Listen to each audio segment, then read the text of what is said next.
Nessa tarde, tenho o prazer de anunciar o professor Tiarlos Cruz, da Universidade Federal de Alagoas, da UFAL. Vai falar aí sobre superfícies minimax e sistemas eletrostáticos. Obrigado, professor, pela presença. Fique à vontade. Obrigado, Alan, pela apresentação. Mais uma vez, eu queria agradecer ao comitê organizador. É um prazer estar aqui no Pará. Como eu já tinha comentado antes, minha primeira vez na região norte, eu espero voltar aqui, nem que seja como turista. Ok, isso daqui é um trabalho em conjunto com dois amigos, o Wanderson e o Alexandre de Souza, que a gente trabalhou sobre um conteúdo que é um conteúdo que ele é uma conexão entre geometria diferencial e relatividade geral. Mas por mais que seja essa conexão, eu vou tentar evitar muito essa questão da realidade geral, vou deixar com meus colegas que também vão falar desse conteúdo para dar essa motivação, certo? Então, a ordem que eu vou fazer vai ser, primeiro eu vou definir o que é um sistema eletrostático, e depois que eu vou fazer dar uma motivação rápida, não vou me estender nisso não. Também porque tem questão de tempo, então acho que essa daí vai ser uma boa escolha. Vou tentar me focar mais na geometria. Tá, então.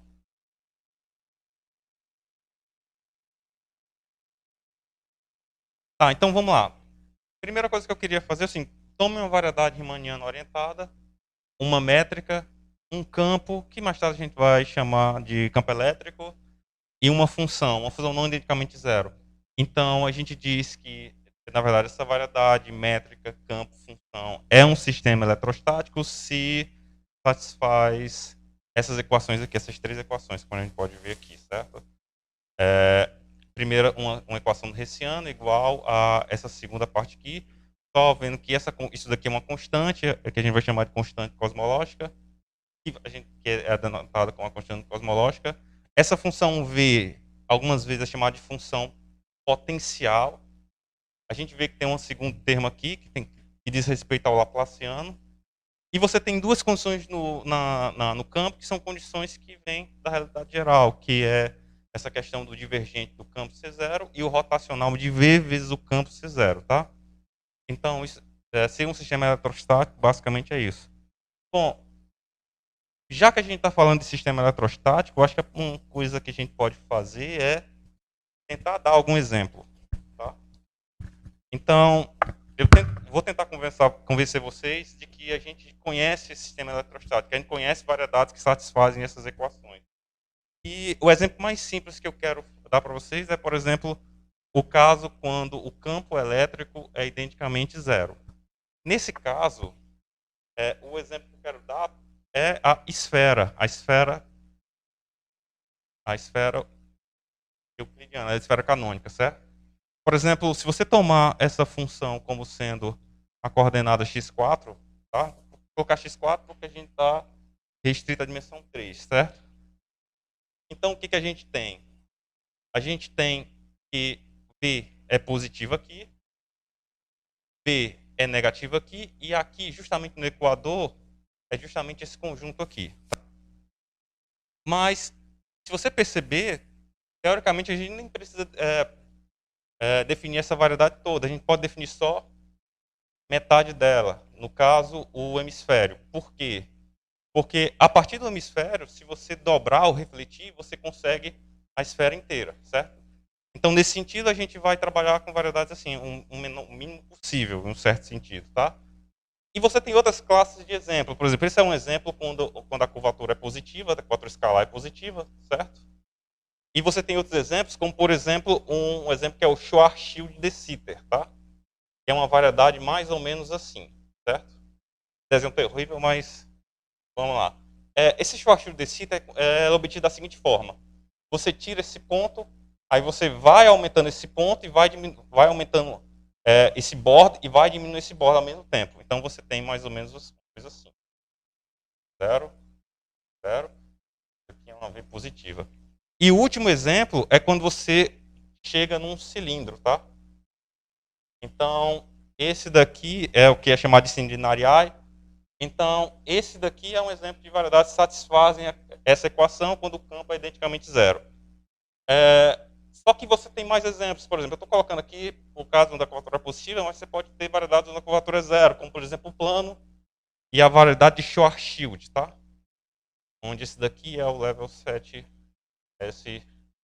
esse conjunto aqui. Bom,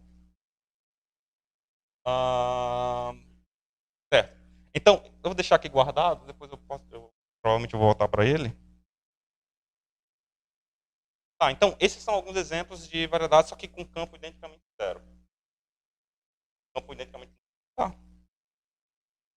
Bom, e de onde é que vêm essas equações? Elas vêm justamente porque um sistema eletrostático, são slices de um espaço-tempo de uma variedade lorentziana, certo? Dessa forma, tá? Onde a métrica dessa variedade lorentziana depende explicitamente dessa função potencial. Outra observação é que essa variedade lorentziana satisfaz umas equações de Einstein-Maxwell, que é essa daqui, tá?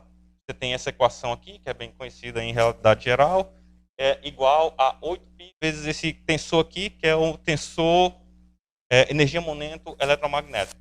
Vou deixar assim, eu não vou definir. E essa F aqui, ela é uma duas formas na variedade. Uma observação que é interessante é você, que acho que precisa ser dita, é que essa função, essa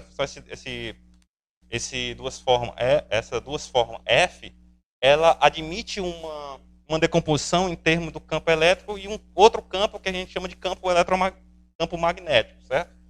Então, se você quiser falar desse problema da maneira mais geral, ele satisfaria essas equações aqui. Só que por causa da nossa exposição, para melhorar a questão de exposição, eu vou supor que esse campo magnético é zero, tá? Então a gente só vai trabalhar com aquelas primeiras equações. Mas a observação é que, independente do campo elétrico, os resultados são iguais, tá? Bom, e o que acontece exatamente, por exemplo, com um caso quando o campo elétrico é nulo? No caso que o campo elétrico é nulo, a gente tem essa tripla aqui, e elas resolvem essas equações, que são as equações estáticas, que são conhecidas por, acredito, por muitos de vocês aqui. E se você trabalhar um pouco com essas equações, você consegue chegar nessa expressão aqui, tá?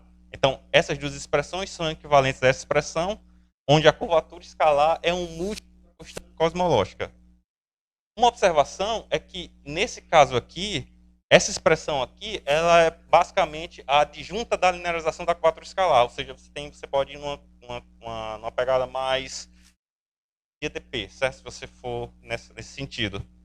Então, uma coisa que eu quero falar é que existem muitos trabalhos, muitos e muitos trabalhos com respeito a variedades estáveis, a triplas estáticas. Nesse sentido, eu queria só focar, por exemplo, no caso onde a curvatura escalar é positiva. Veja que a curvatura escalar ela é um múltiplo da constante cosmológica. Então, se a constante cosmológica é positiva, a curvatura escalar é positiva, como vocês verem aqui. Tá? E é basicamente o espaço que a gente quer tratar. A gente quer tratar no espaço onde a constante cosmológica é positiva. Certo? Basicamente isso. Ou, na verdade, quando a curvatura escalar é positiva. Certo? E a gente tem, por exemplo, esses trabalhos aqui. Por exemplo, trabalho do Kobayashi, do Lafontaine, em que eles estudaram variedades localmente conformemente flat. A gente tem esse trabalho do Bolcher, Gibbons e Horowitz e o do Shen, em que eles estudaram rigidez quando o bordo é conexo. E, finalmente, a gente tem um trabalho do Lucas Ambrosio, que ele estudou a topologia de triplas estáticas e acho que foi, salvo engano, acho que a primeira pessoa que trabalhou com o índice de Morse do bordo, certo? Então, esses são resultados de variedades com curvatura escalar positiva. Então, uma pergunta que é bem interessante, que acho que é uma pergunta que fica quando você está em sistemas eletrostáticos, e se o campo for não identicamente nulo? O que a gente consegue? Que tipo de modelos? E é exatamente isso que eu quero mostrar para vocês. Vou querer mostrar para vocês o que se pode fazer nesse tipo de espaço. E, inclusive, a gente tem alguns resultados que são novos, até no caso de sistemas de variedades estáticas, certo? Ok. Então, ainda nesse contexto de curvatura escalar positiva,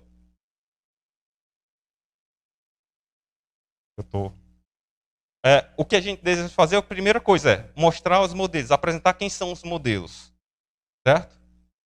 Sabendo dos modelos, uma pergunta natural é, e o índice desses modelos? A gente vai relembrar rapidamente o que significa um índice de uma superfície mínima. A gente vai discutir um pouco da topologia e uma caracterização Mimax dos horizontes dos bordos instáveis. Tá?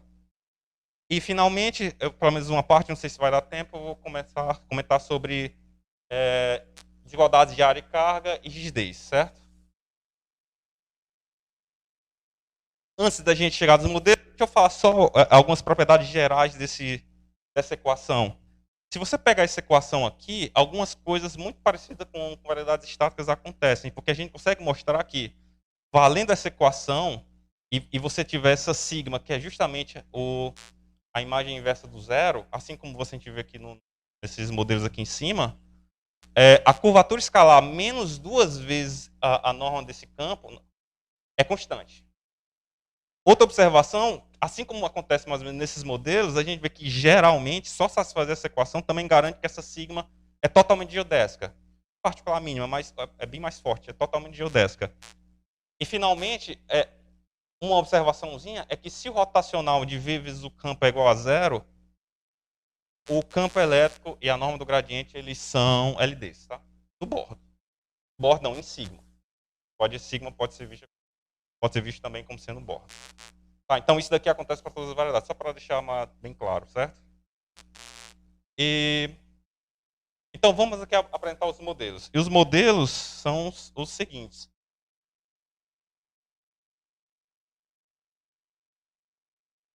Tá, peraí. Certo. Então, vamos.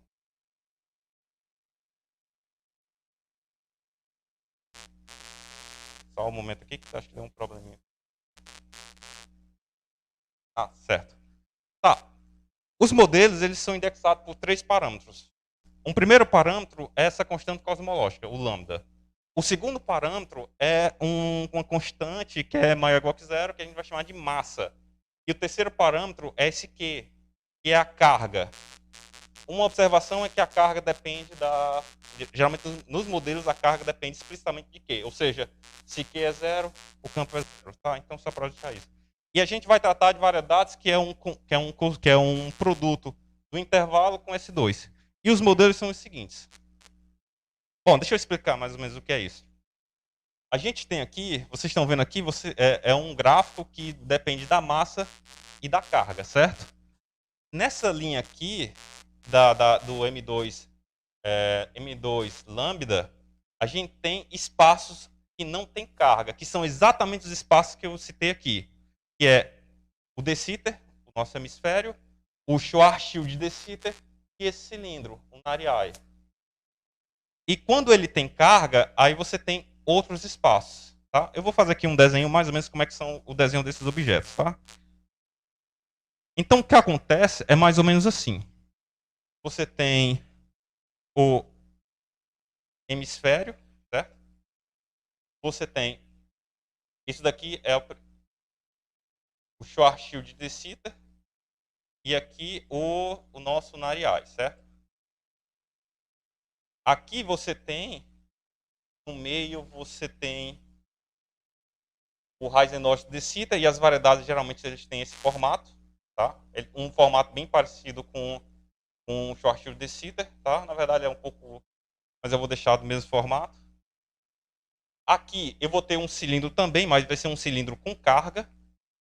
E nesses espaços aqui eu tenho cilindros, só que cilindros infinitos. Esses daqui são o cold e o ultra cold. A questão de cold e ultra cold vem de termodinâmica, certo? Então, eu prefiro não comentar, porque está sendo gravado e pode ser que eu fale alguma besteira. Ok. Pois é. Então, essas são as variedades mais ou menos que a gente tem. Então, você vê que tem uma gama de variedades, tá? Que a gente pode trabalhar e que elas são explícitas. Bom,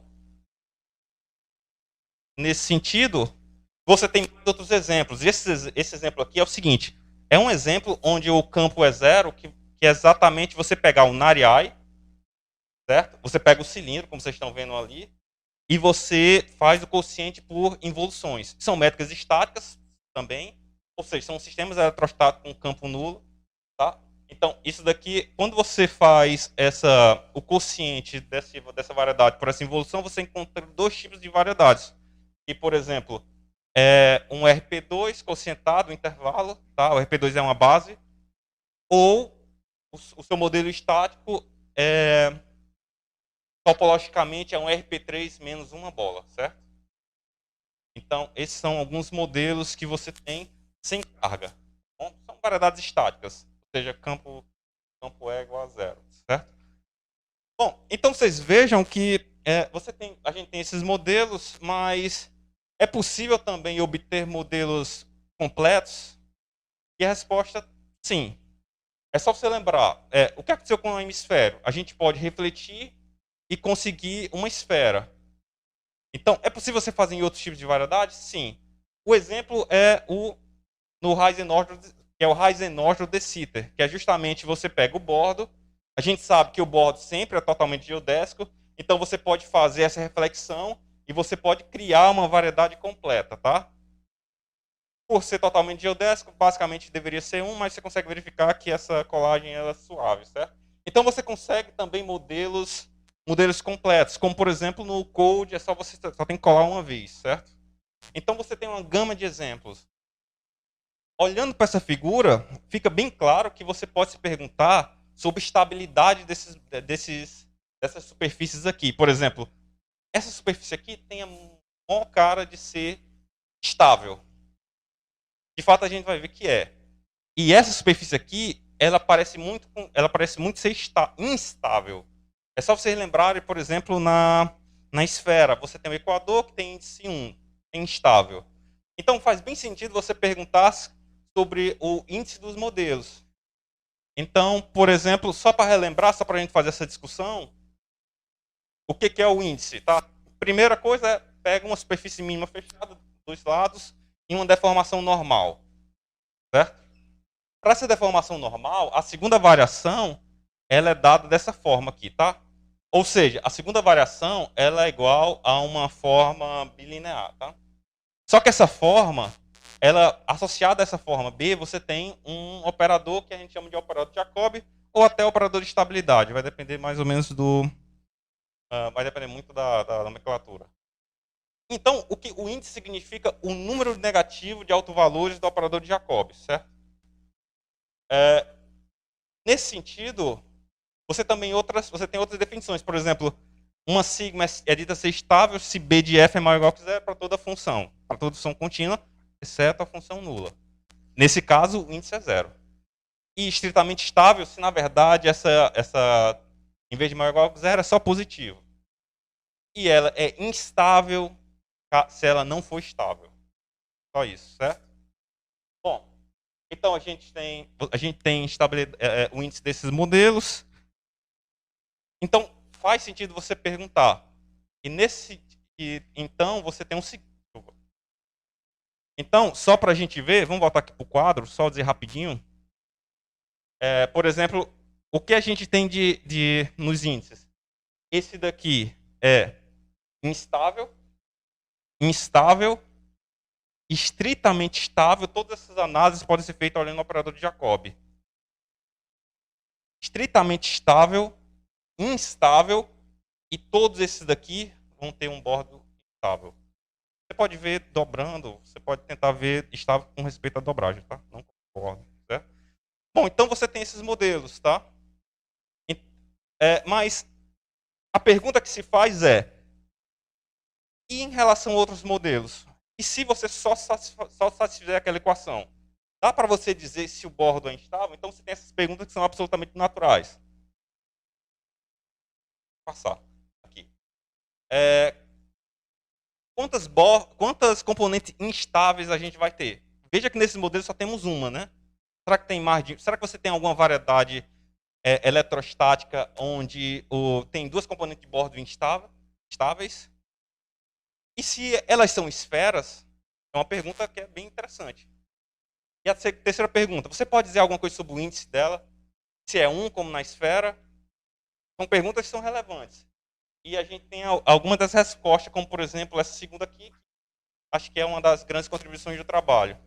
Certo? Certo. Então vamos tentar responder esses questionamentos. E o primeiro teorema foi esse, que a gente falou da topologia desses buracos negros. E é o seguinte, pega um sistema eletrostático, tal que a imagem inversa do zero é o bordo, é exatamente o bordo. Veja, pense no caso do modelo como no hemisfério. Tal que satisfaz essa condiçãozinha aqui, tal que a constante cosmológica mais a norma do campo ao quadrado é maior que zero. Veja que, lembre-se que a gente mostrou que a curvatura escalar é igual a isso. E se a curvatura escalar é igual a isso, essa hipótese aqui significa que a nossa curvatura escalar é positiva. Certo? Então, se você tiver essa primeira parte, você tem duas condições, duas consequências. A primeira é, se o bordo, na verdade, se você tiver uma componente de bordo instável, só vai ter uma, só vai ter essa. E mais, se a variedade é simplesmente conexa.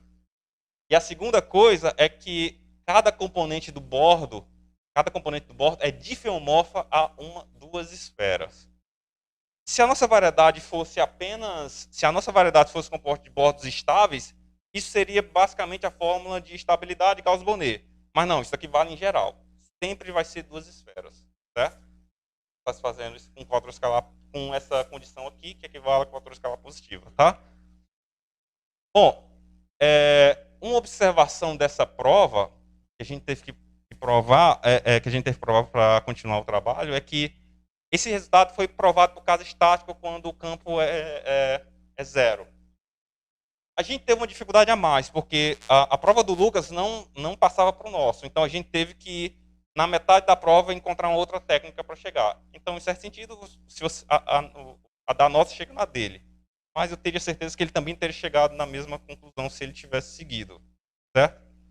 Bom, então, basicamente é uma prova de topologia. A gente tem que mostrar que, de fato, a variedade é homeomorfa a uma 3 bola menos bolas. Outras bolas disjuntas, tá? Basicamente a topologia, tá? Uma parte bem de topologia mesmo. Inclusive, a gente tem que mostrar que chegar um momento que a gente tem que mostrar que é uma handlebar e para depois mostrar que é uma bola de compressão. Ok. Bom, então, perceba que a gente garantiu agora que se você tiver um componente estável, só tem uma.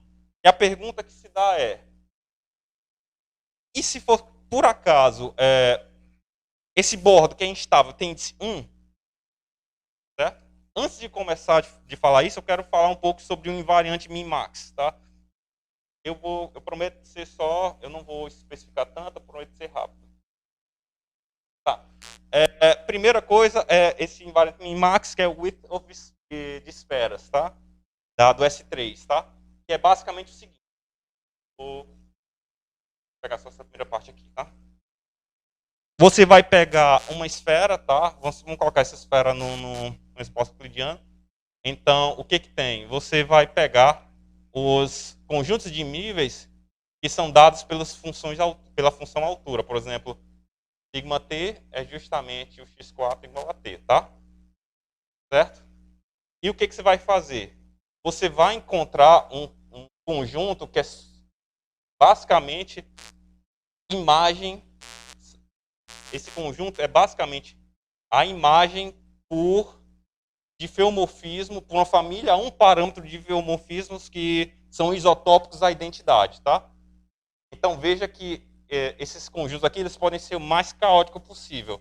E a partir disso a gente pode definir o invariante da esfera, que é justamente o ínfimo de todos os sigma t's aqui dentro desse conjunto, do máximo das áreas dos sigmas t's, onde o t pertence de menos 1 a 1. Tá? Então você tem esse invariante min-max, eu não vou ser muito específico com relação a ele, só vou dizer que você tem muitos trabalhos em relação a esse tipo de coisa, é uma coisa bem antiga também, mas que voltou a ficar na moda, né? Bom, então, veja que eu estou fazendo isso daqui para a esfera, mas você pode fazer isso para casos bem mais gerais, como, por exemplo, para variedades com bordo. E no caso que a variedade com bordo, você também consegue um invariante min-max, que é esse daqui. Tá? Só vamos dizer que ele existe. Na verdade, você tem que definir umas espécies de varreduras, tá? Eu vou evitar essas coisas, só mais ou menos dar a ideia. Então, existe um invariante min-max, também para caso quando você tem fronteira. A única diferença é que, nesse caso, o seu diffeomorfismo, a sua família é um parâmetro, tem que fixar o bordo. É a única coisa que você tem que fazer, ter cuidado, certo? Então, a gente tem o nosso resultado principal, que eu acredito que seja o resultado principal do trabalho.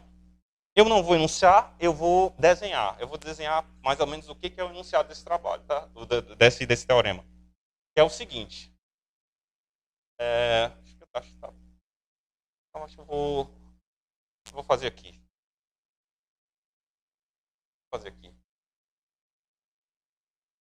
Esse teorema diz o seguinte.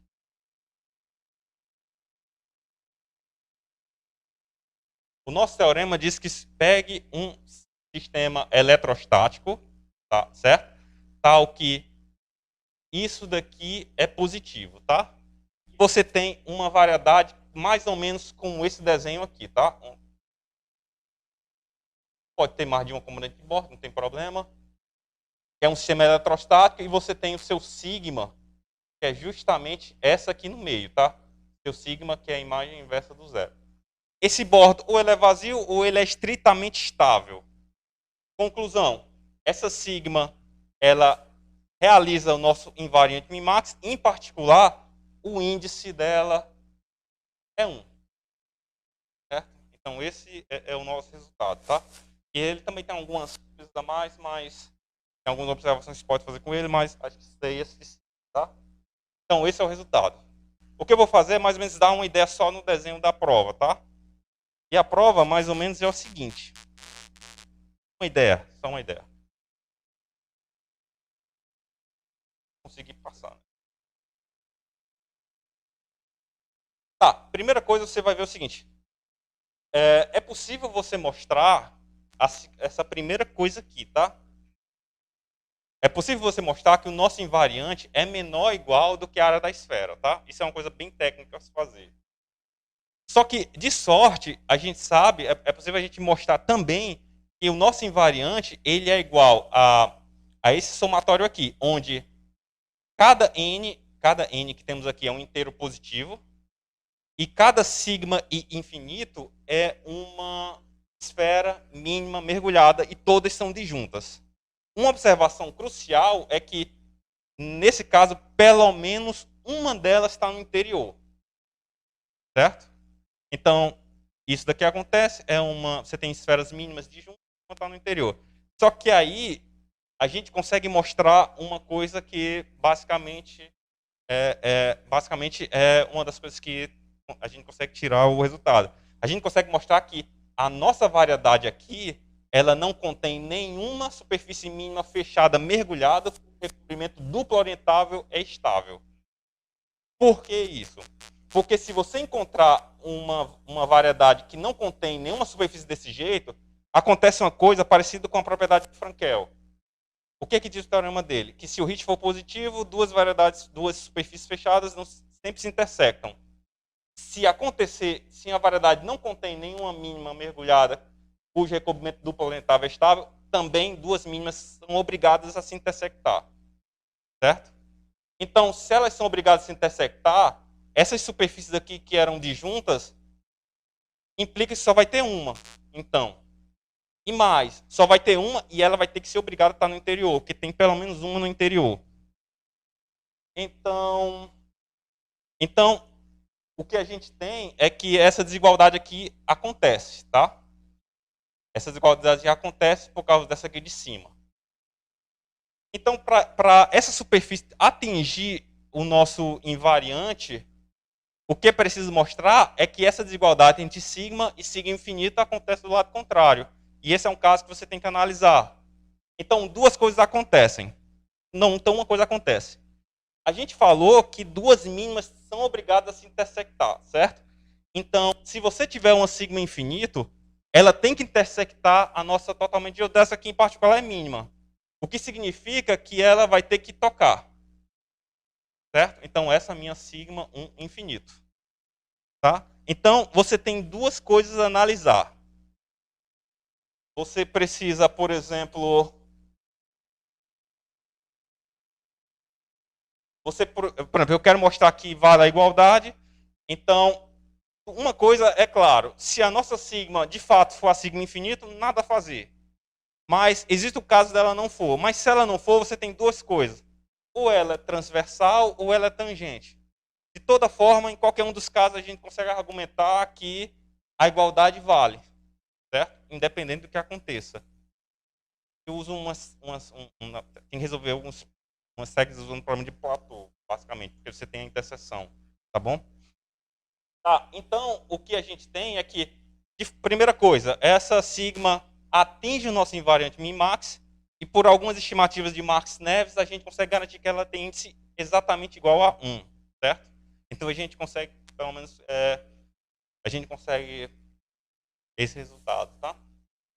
Bom, então, se a gente sabe que a gente... Bom, se a gente tem algum conhecimento sobre mínimas com índice 1, é muito razoável você perguntar se você tem algumas estimativas com esse índice, superfícies mínimas com esse índice. E é isso que eu vou falar agora. Mas antes mesmo, eu preciso dar um conceito, que é o conceito de carga, tá? Então, o que é carga? A carga pega uma superfície mínima fechada, orientável, com uma normal unitária n, tá? Então, a carga de sigma é definida como sendo 1 sobre 4π dessa integral aqui, tá? Do campo, o campo com a normal, tá? O produto interno do campo com a normal. Como a gente está pedindo que o divergente do nosso campo é zero, a nossa carga ela é um invariante na classe de homologia, certo? Isso só para bem claro. E existem resultados relacionados a isso, como, por exemplo, a gente tem esse resultado do Gibbons, que diz que, por exemplo, se eu tenho uma estável mínima em uma variedade riemanniana com possivelmente muitos fins acidoticamente flat, a sua área é limitada por essa carga. E também o resultado do Dain, que em vez de olhar só para ser estável, é uma isoperimétrica estável, certo? Então a área tem uma limitação também pela carga. E a pergunta natural é, será que a gente consegue dar uma estimativa de área e carga se a superfície tem índice 1? E a resposta é sim, a gente consegue um resultado, que é exatamente esse daqui.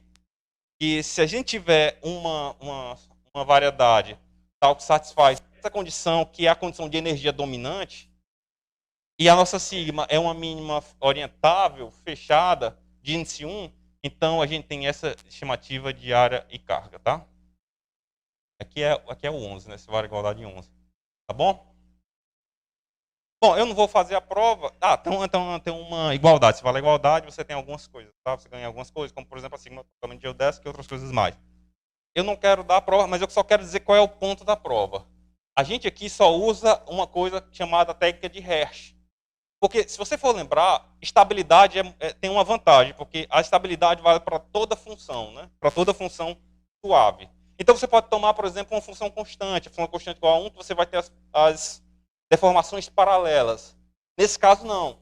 Se você está com índice 1, a sua função teste tem que ser uma função que seja ortogonal à primeira autofunção. E para fazer isso, você precisa usar a técnica de Hertz, que garante que você consegue encontrar uma função tal que quando você compõe com a aplicação conforme de sigma com S2, essa composição é ortogonal à primeira autofunção. E mais, além de ser ortogonal, a energia é limitada pelo grau dessa composição. E o grau vai ser limitado. Então, o ponto dessa prova é só você usar a técnica de Hertz. Certo? É uma técnica bem antiga. Tá? Tem umas... Inclusive, esse negócio do grau também é um negócio bem antigo. Bom, outra coisa que você pode também se perguntar é estimativas de...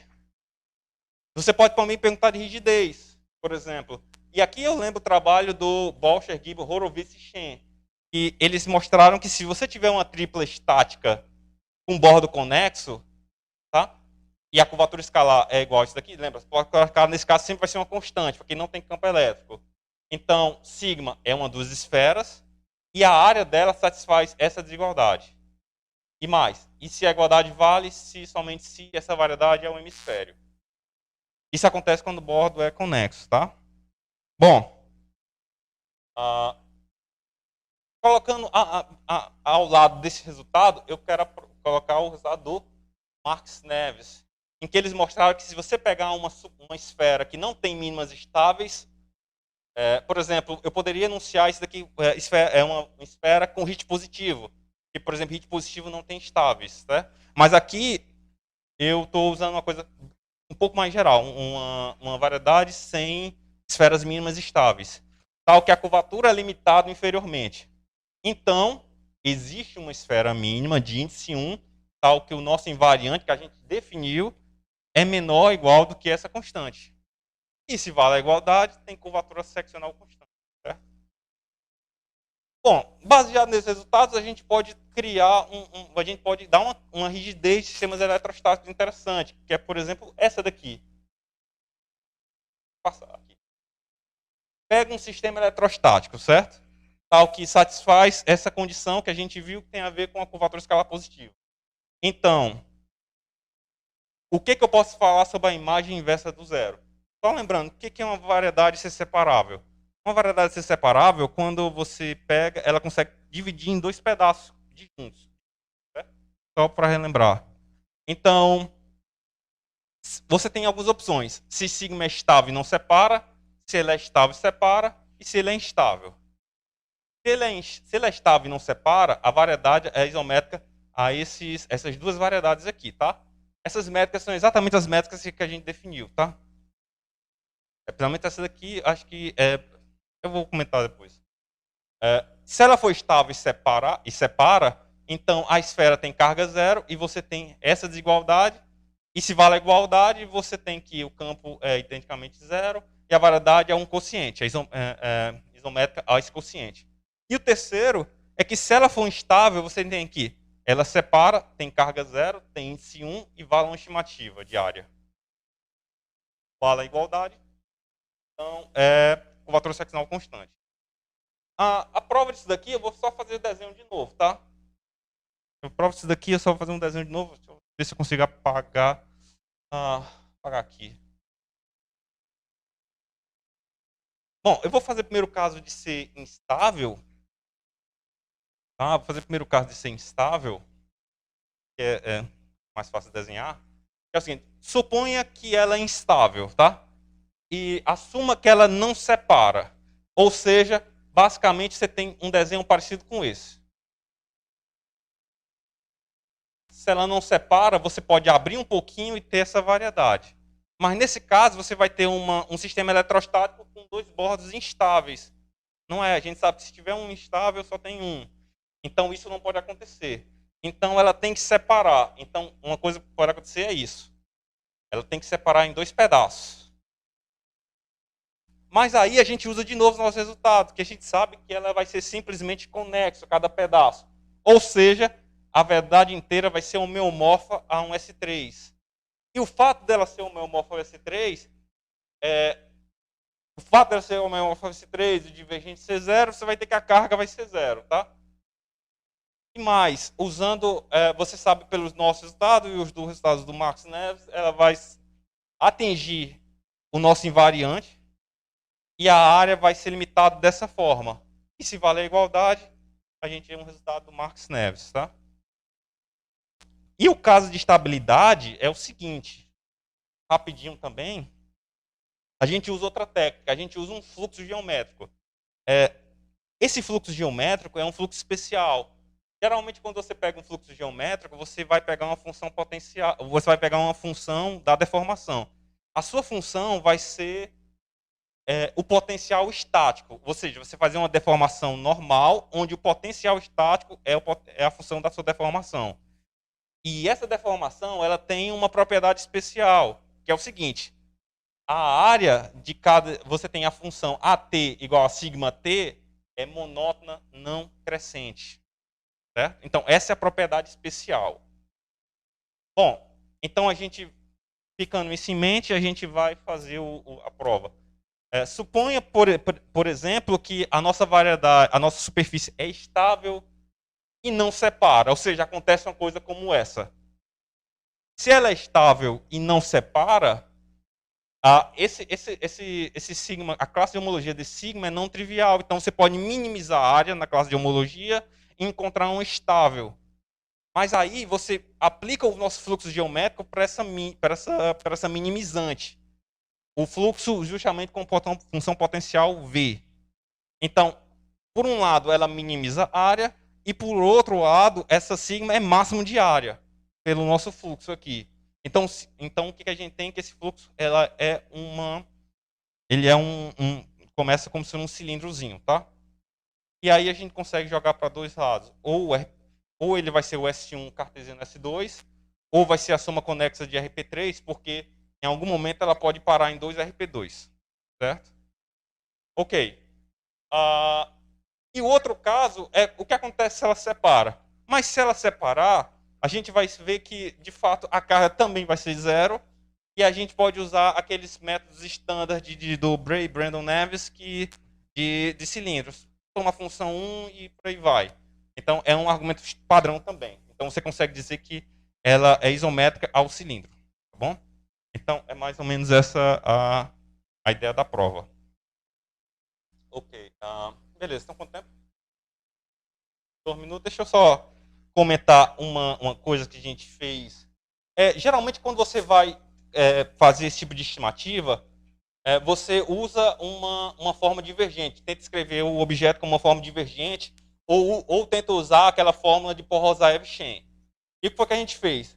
A gente fez esse resultado usando alguns resultados aí, usando a fórmula Porozaev-Shen só para comparar. E a gente viu que o seguinte, pessoal, usando a fórmula, a técnica do Shen, a gente consegue basicamente, com várias componentes de borda, só que a gente perde uma coisa extremamente importante. A gente tem que supor que o sup da norma do campo ao quadrado é menor que a constante cosmológica. Certo? Então, usando a técnica do Shen, você restringe um bocado. Você restringe nesse sentido. E você consegue essa estimativa aqui, tá? Certo? Uma observação crucial é que aqui, geralmente, você colocaria características de Euler nessa prova. Só que aqui a gente não usa por um motivo simples. Porque a gente sabe que se o sistema é eletrostático, todos os bordes são esferas. Então a gente foge de usar características de Euler, que a gente já sabe topologicamente quem são. Beleza. E essas KI são o que a gente chama das surfaces graph, que são constantes. Você consegue comprovar isso pela teoria, tá? Beleza. Tá, então você tem essa estimativa. E se valer a igualdade, é um hemisfério. É um hemisfério, tá? Só vai ter uma componente de borda. Tá, deixa eu te parar. Se alguém quiser saber como é que a gente faz alguma coisa, só a ideia desse negócio, vocês podem fazer as perguntas lá. Eu falo, que eu acho que já passou o tempo, né? Tá bom.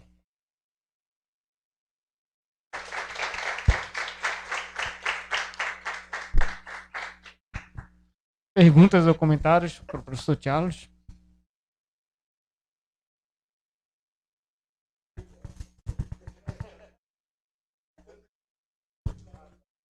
Deixa eu fazer o seguinte. Essa prova ela é interessante por um seguinte motivo. A gente usando a técnica do Porozaev-Shen. Usando Porozaev-Shen, você tem o seguinte. Você vai usar uma fórmula do tipo divergente. E você vai usar, por exemplo, você vai pegar um tensor com divergente zero e outro tensor aqui que qualquer. Então essa fórmula sempre vai valer. Então a gente vai usar para certos tensores especiais. E usando essa fórmula para certos tensores, eu não lembro exatamente quem são os tensores, você consegue essa expressão. Então, usando a fórmula do Porozaev-Shen, você chega a essa expressão. Só que veja que esse termo aqui é maior ou igual que zero, porque a gente tem que supor esse sinal. Certo? Então, se esse negócio é maior ou igual que zero, você tem a estimativa que a gente quer. Porque é só você fazer só você fazer a estimativa, você vai ter essa desigualdade aqui. O caso da igualdade é interessante, tá? Porque se valer a igualdade, o tempo que você jogou fora é zero. E o tempo que você jogou fora para a desigualdade foi esse. Então, se você jogou fora esse termo, então é porque isso é zero. Só que como isso daqui é superlimitado, o E é zero e a variedade é Einstein. Só que a variedade, se a variedade é Einstein, ela vai ter curvatura seccional constante igual a isso daqui. Em particular, vai ter hit positivo. E como duas mínimas sempre tem que se intersectar, a gente vai ter que o board vai ter somente uma componente conexa, certo? Então você poderia usar o resultado do Shen. Tá? É isso.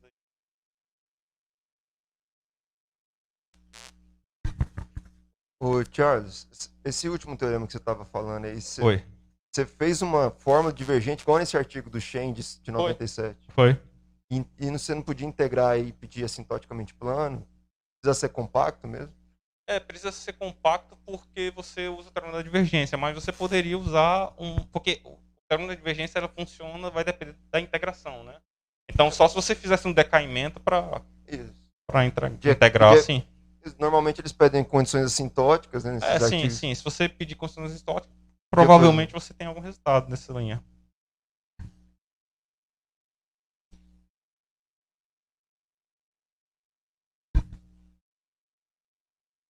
Mais alguém, gente? Algum comentário? Perguntas? Vou agradecer novamente ao professor Charles. Obrigado, professor.